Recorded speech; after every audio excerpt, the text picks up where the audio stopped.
Today's presentation is about my father, Dean Negri. My father passed away in 2016 from an overdose. I was just 10 when I lost him to the opioid epidemic. As I've grown up, I have accepted my father's flaws, but I understand that addiction is a disease and is a topic to be taken very seriously. Today I am here to celebrate his existence and his presence that brought joy to so many people. Growing up, my father played a lot of football. That caused him injuries, specifically shoulder injuries. My father was an electrician, and he did well in his work until he fell off a ladder, which made the mark in the beginning of his disabled shoulder. My father was no angel, but he was subjected to faulty doctors and prescribed up to 5 Xanax a day. One of my father's doctors is actually in prison for overprescribing his patients with controlled substances. Yeah. My father went through multiple surgeries in his life to fix his shoulder pain. None of them fully worked, and some of them caused complications. It would be an understatement to say my dad was addicted to opioids and painkillers, but he was also in a lot of pain. He just wanted to feel better, and unfortunately, he was infected by the disease of addiction.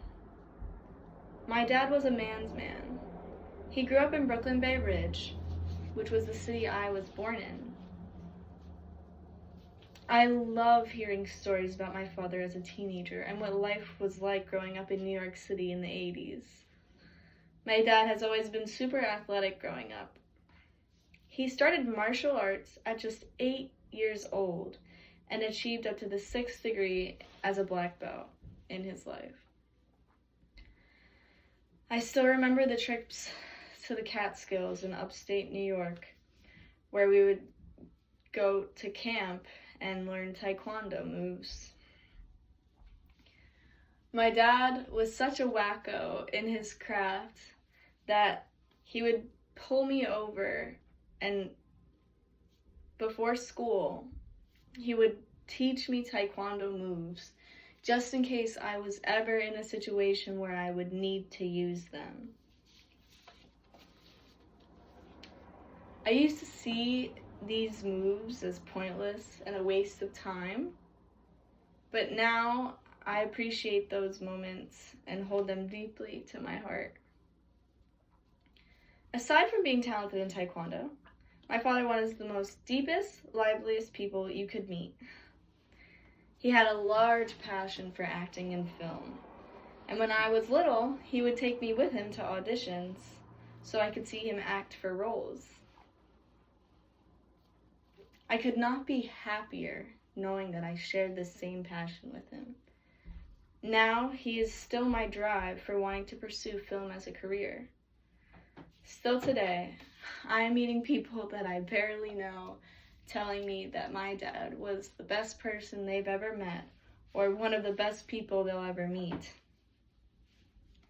My dad isn't just adored because he passed away.